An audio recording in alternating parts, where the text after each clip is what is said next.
परोपकार है सुख का वास्तविक आधार।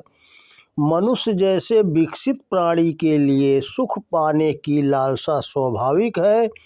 सुख पाने की चेष्टा प्रत्येक प्राणी करता है। यह चेष्टा ही एक ऐसी चाबी है जिससे जीवन रूपी घड़ी निरंतर क्रियाशील रहती है।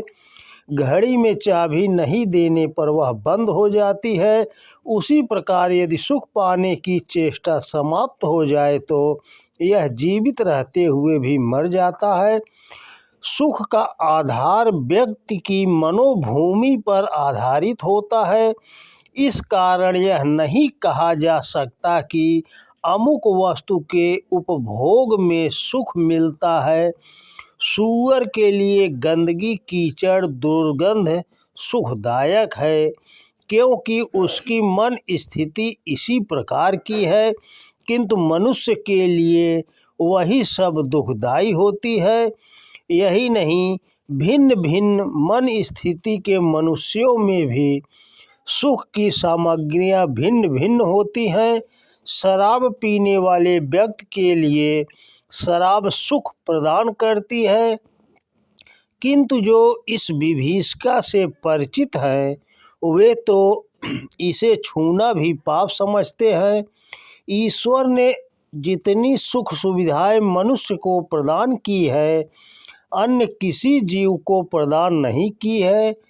मनुष्य का अंतःकरण विवेक से परिपूर्ण है। यह इन क्षमताओं तथा उपलब्धियों का प्रयोग उसकी सृष्टि को सुंदर, सुखी तथा संपन्न बनाने में करे। इसी हेतु उसे यह सब प्राप्त हुआ है। इसी के आधार पर मनुष्य तथा पशुओं में सीमा रेखा निर्धारित की जानी चाहिए, तभी मानव जीवन की उत्कृष्टता तथा सार्थकता सिद्ध हो सकती है। मनोचित सुख पशुओं के सुख से कुछ भिन्न अवश्य होना चाहिए। भोग से सुख मिलता है, वह इंद्रियों को तृप्त करता है। यह तृप्ति क्षणिक होती है। आग में घी डालने की तरह मरुभूमि में प्यास बुझाने की लालसा से मृग तृष्णा के भुलावे में भटकाने वाली यह इंद्रिय जन्य वासना पाशविक सुख से भी निकृष्ट एक छलावा मात्र है, जो मनुष्य को अपनी गरिमा तथा कर्तव्य से भ्रष्ट करती है। मनुष्य विवेकशील प्राणी है। वह अंतरात्मा की आवाज़ को सुनता है। उसको सच्चा सुख सेवा साधना में ही मिलता है। इससे बढ़कर कोई ऐसा कर्म नहीं जो मानव को अपनी गरिमा का भान कराता हो।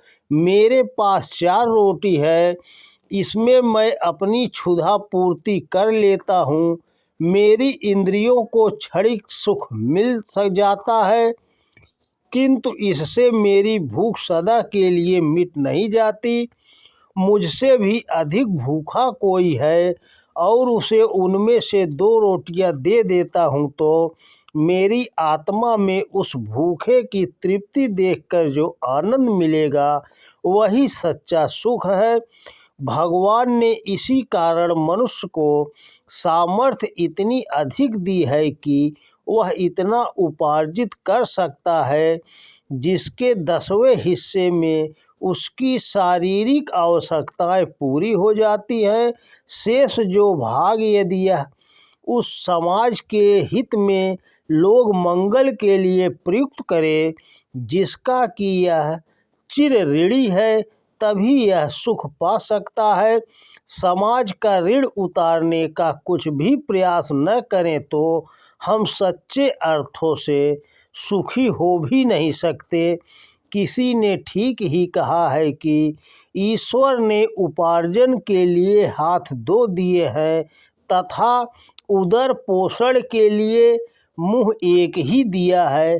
इसके पीछे जो एक सिद्धांत छिपा है वह यह कि हम जो कुछ उपार्जन करें उसका आधा भाग स्वयं के शरीर तथा परिवार के लिए एवं शेष आधा भाग लोग मंगल के लिए प्रयुक्त करें। त्याग परोपकार, लोक मंगल के लिए अपने स्वार्थों को त्याग कर हम किसी पर एहसान नहीं करते, वरन उस ऋण से उऋण होते हैं जो समाज का हमारे ऊपर चढ़ा हुआ है। हमारे पूर्वजों ने अपनी सेवा साधना द्वारा इस विश्व उपवन को सुसज्जित सुरभित किया है, उसी के परिणाम स्वरूप हम समर्थ से अधिक उपार्जन कर पाते हैं। इस उपार्जन को अपने आप तथा अपने परिवार तक ही सीमित करें तो न हम स्वयं सुखी हो सकेंगे और न दूसरों को सुखी बना सकेंगे तथा कृतज्ञता के दोषी बनेंगे। तो दोस्तों नमस्कार, वीडियो पसंद आए तो ज़्यादा से ज़्यादा शेयर करें। जय हिंद, जय भारत।